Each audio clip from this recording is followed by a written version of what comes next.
Hello, darlings. You've all heard of Marilyn Monroe.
Welcome back, darlings. I'm TV host, entertainment journalist, and we are here at the 32nd SOFO 32nd Anniversary Gala Benefit. And this is a very, very special event. This is a wonderful museum, and I'm interviewing these two lovely people who are big supporters of the SOFO Museum, and they are going to talk about why they are here tonight. Introduce yourself to the camera. My name is Bernard Kimbach. And my name is Sarah Kimbach, and I am Bernard's wife. Yes, tell my audience your story, why you find, what is so special about SOFO Museum and why you support it, and why you are here tonight. Right. The SOFO Museum is so dedicated to the environment, to the education of our young people, children, and the education that they give and the environment protection that they teach is so important to us every day. And this is why we're here. And we brought our own mezcal that we make in Mexico in order to also support the museum. And our mezcal is handmade. Handmade, wow. Yes. In Oaxaca. In Oaxaca, Mexico. And they also protect the environment there. And the way it's made is so environmental protected. And why is that? How is it protected environmentally? Everything they do is done basically by hand. They don't use, it's all organic. Interesting. They grow their own agave, and there's really no pollution by making this mezcal. Yes. Where other companies... It's in Oaxaca. I am Doña Sarita. He called the product, he's the one that made the name, and I am Sarita, and then he called it Doña Sarita. I guess because of our relationship and the way we see mezcal as a love affair of a man of a woman. Love affair of a man and a woman. How romantic is that? That sounds so lovely, so romantic. Really? We are together 34 years. Like my husband and I, we've been together 36 years, if you could believe that. My husband and I got married 1985. Wow. I met him in a disco. Metro 700 Where was that? In New York City? in New York, and I looked like Donna Summer. I didn't look anything like I look. I had dark curly hair, you know. Like you, a showgirl from Las Vegas, like you. Everybody tells me that. Yeah, but that looks great. Hi, how are you? That looks great. Oh, you're doing an interview. Yes, and you're next. You're next, right. And So, we've been coming here for 20 years. Whenever 20 years you've been they here. started, But 30 right? years, helping the museum, Financial support. everything. Sarah is a Andy's- photographer, and she has some photographs in the museum that she donated. You're a to them. photographer. Yeah, I'm a photographer, but not to call it like I am professional. I just love to photograph nature, and this is very close to me, to my beliefs, and we support them. And we love Andy. Andy's our friend, Andy Saban. He's wonderful, isn't he? He really, really is. Now, tell my audience about this this brand of liqueur that you are showing here today. You told us a little bit that it's organically made and everything. But if we want to find out more about it, where can we find it? Do you guys have a website? We are working on our new label, and the reason we have a website, but we are changing our label because the first one, the original one, is very light and it disappears anywhere. You know, like there is no, it's see-through. It's beautiful, but it's not. It doesn't look the way we want to look to come out. And You can find us at www.easthamptonimporters. East Hampton Importers. Fabulous. Right. Okay, and that's So- how we will find out about this particular brand. That's Tell my audience the name again. correct. Doña Sarita Mezcal. Mezcal. Mascala. East Hampton. Mezcal, Doña. Fabulous. Fabulous. But don't go away yet. We will be back at Let's Air Kiss. Mwah. Mwah. Thank you. We'll be back in a moment, darlings, with more interviews right here at the SOFO Museum Benefit. Keep watching Pink Champagne Kisses.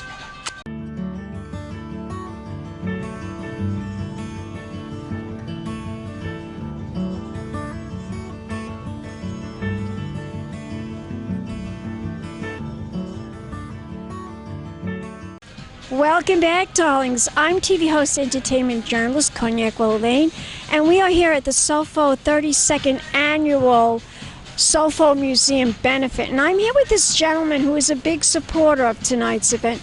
Introduce yourself to the camera. Hi, I'm Dr. Mitch Rosenthal, and I'm a modest supporter of this event. And Tell my audience, how did you find out about this event and about this organization, this museum? well, I have a very good friend named Andy Saban, who's one of the major benefactors Yes. of the museum.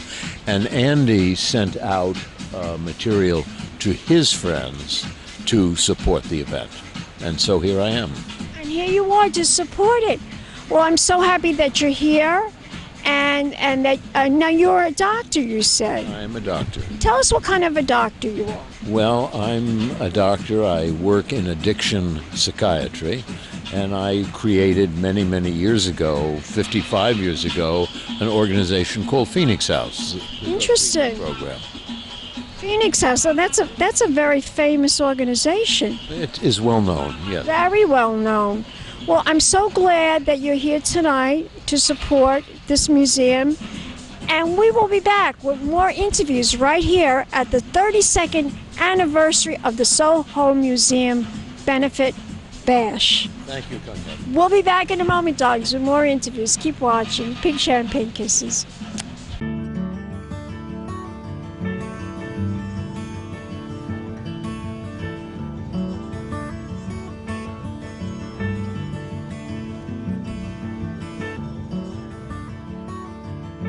Welcome back, darlings. I'm TV host, entertainment journalist, Cognac Wellerlane.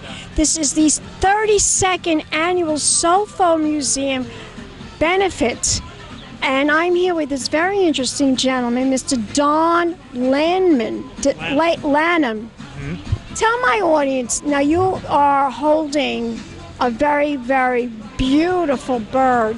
Explain to my audience why you are here tonight and why you're holding that bird. Okay, I'm a volunteer with the Evelyn Alexander Wildlife Rescue Center, and this is Sonia. Sonia is a red-tailed hawk, and she's one of our education ambassadors. She was one of our rescue birds that came through the hospital and was rehabbed, but unfortunately she didn't recover well enough to be released.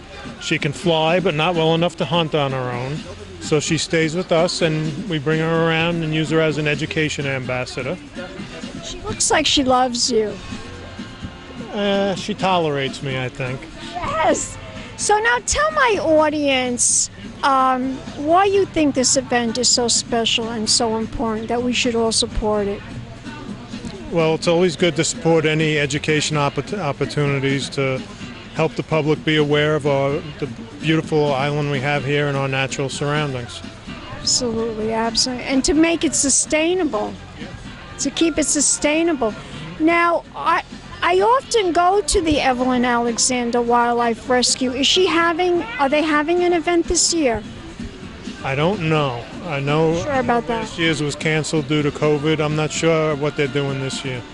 But if we want to learn more information about the Evelyn Alexander Wildlife Organization, where can we go? You can go right there. To the website, right? EvelynAlexander.org, I believe it You is. can go to the website, and you can also visit us in the Hampton Bays. Sonia and the other education ambassadors are all outside, and you can see them out there. How many of you are walking around? Today, I believe there's 6 of us here today. 6. Interesting. 6, yeah. Yeah, we have a couple of owls, a peregrine falcon, and a turkey vulture with us today. Fabulous. Well, thank you so much for talking to us right here at Cognac's Corner Magazine. And we'll be back with more interviews right here at this fabulous benefit, Pink Champagne Kisses.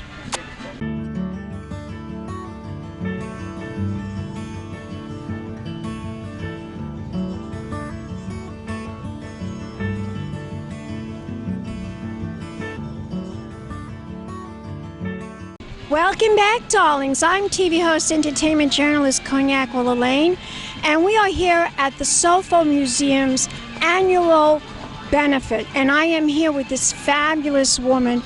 She is a doctor and she is an honoree, and she is a very important person who is receiving an award tonight because of her dedication for sustainable living and to preserve our earth and our world and make it a wonderful place to live, not just for human beings, but for our nature.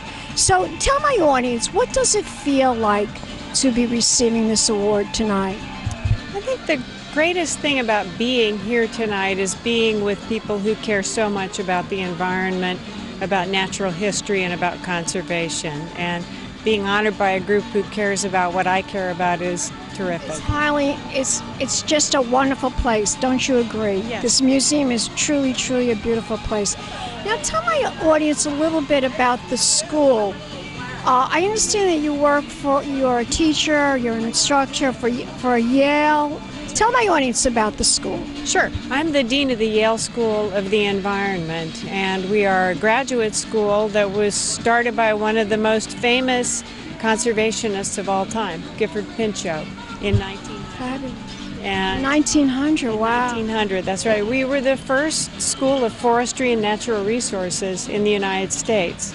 And we produce graduate students every year. We have 6,000 living alumni who are leaders all over the world as scientists and as policy makers and as leaders in sustainable environmental practices. Doctor, you also are a scientist. Am I right about that? You're an ecologist. I am an ecologist. I study dry systems in the world and look at how human beings have changed them through land use, and look at how they're changing with respect to climate change, and thinking about what we can do to help these systems be sustainable in the face of climate change. Yeah, That's being reported so much now on the news that climate change is one of the top things that we need to worry about. But what can we do as Americans?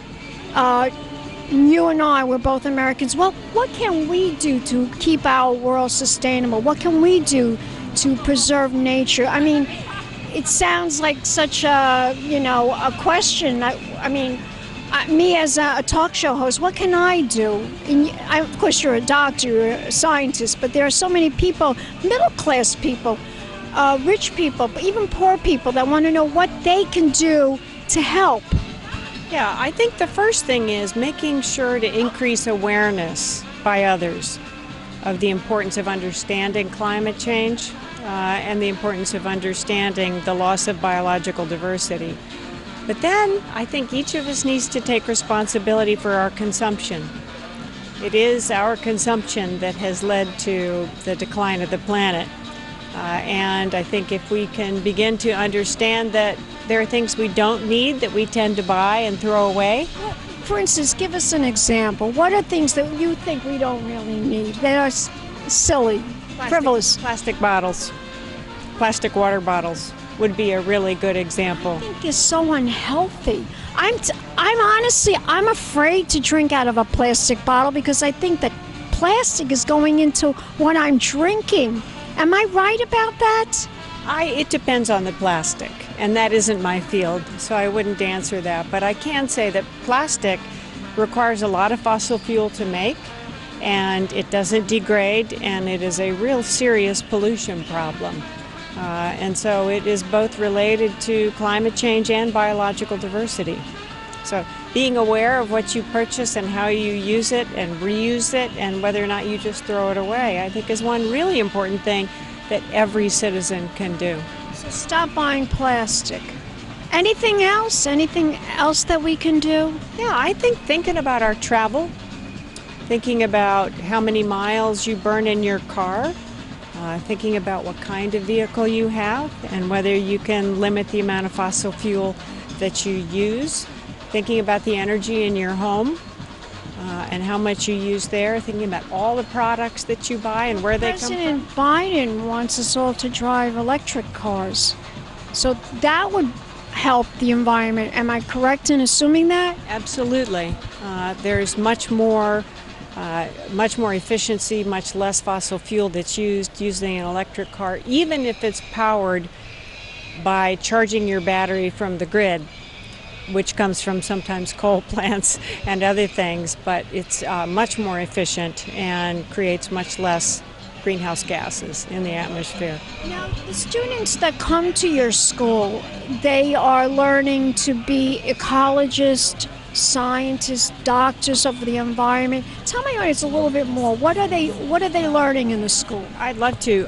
We have two master's programs. One is a science program, but the other is an environmental management program. And those students learn to combine information about environmental economics, about environmental policy, about environmental science and how nature works, all together to help develop solutions and then, importantly, to implement those solutions. And they're leaders all over the world. Very interesting. Very, very interesting. Now, if we want to learn more about your school, where can we go? What is the website? environment.yale.edu. Fabulous. And if we want to learn how we could support the SOFO Museum, do you know what the website is? I do. It's sofo.org. You are a smart lady. You know how many people I interview and they come to an event, they support it, but they don't know the website? Yeah. You're one of the few that knows the website. Dr. Burke, let's air kiss. Mwah. Mwah. And we will be back in a moment with more. Let's toast, just toast. We will be back in a moment with more interviews right here at the SOFO Museum's annual benefit. Keep watching, darlings. More interviews coming up. Pink champagne kisses. Thank you.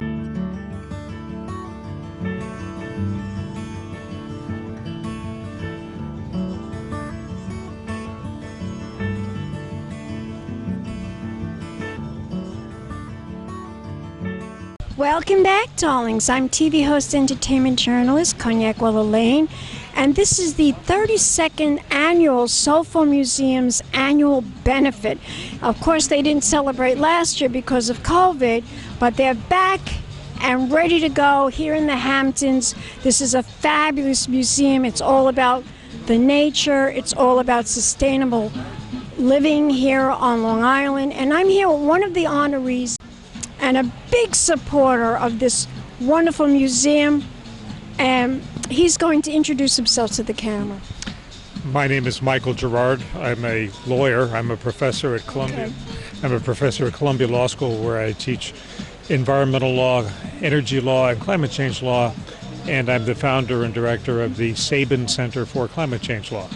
So tell my audience, what does it feel like to be honored this evening at this very fabulous museum? And of course, again, it's all about sustainable living and nature and preserving our earth. What does that feel like, receiving this award this evening? Well, SOFO is a very important organization, a very important institution in the East End of Long Island, and it's I feel humbled and honored to be receiving this award tonight. SOFO engages in very important educational activities and research activities, and I'm just delighted to be here tonight.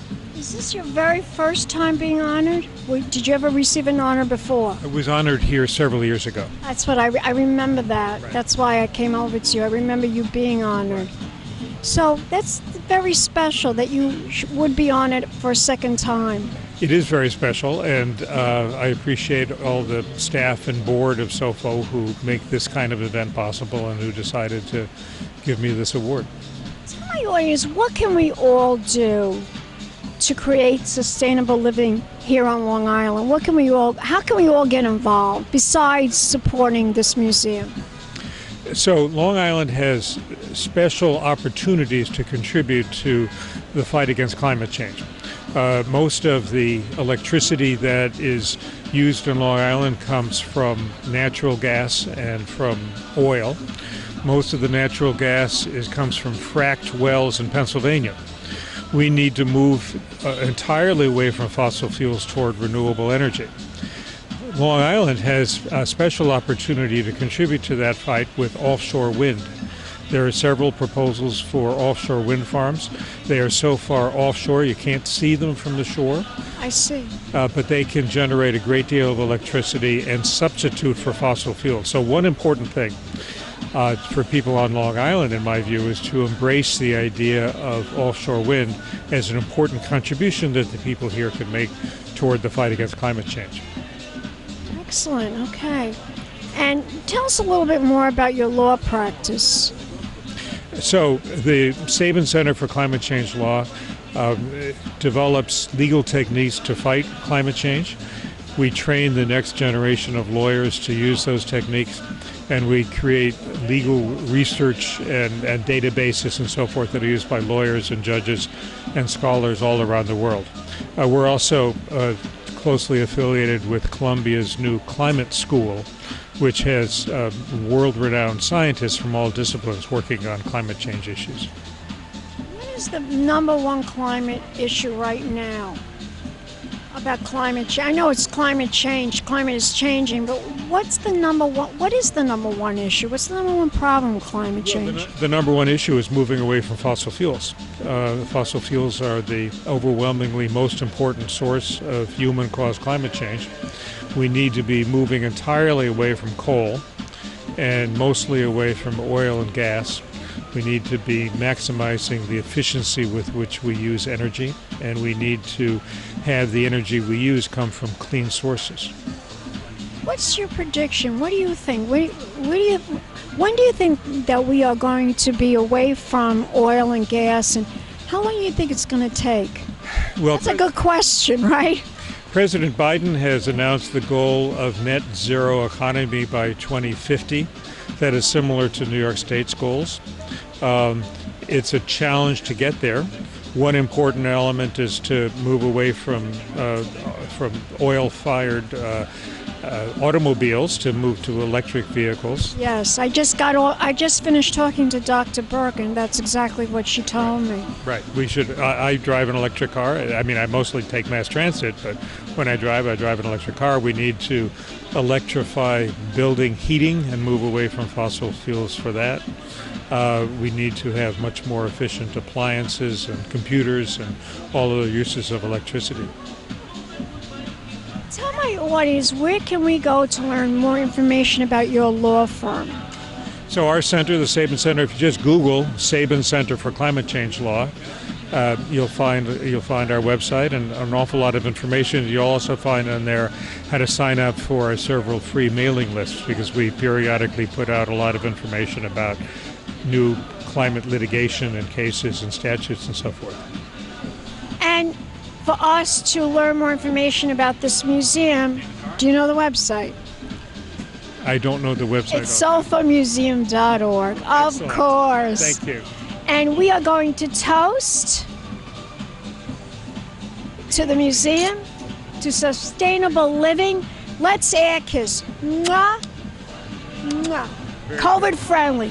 And we'll be back in a moment, darling. Some more interviews right here at the 32nd annual SOFO annual benefit. Pink champagne kisses. Hello, darlings. You've all heard of Marilyn Monroe. Some of you know Bridget Bardot. Well, now it's time for the Cognac show. I said Cognac, ooh, ooh. I said Cognac, ooh, ooh, ooh. I'm a bubbly blonde, fabulously dressed to impress. One of a kind girl. I was brought into this world wrapped up in pearls. I love to mingle, though my husband reminds me I'm not single. I meet and greet both the famous and the elite. I ride in limousines, drinking the finest champagne, wearing furs, dazzling diamond jewelry. A girl can't complain. I live the upscale life, dining in the finest restaurants, eating the best caviar for free. And no matter how much I enjoy cognac, ooh, ooh. I said cognac, ooh, ooh, ooh. This has been a Crybaby Productions, darlings.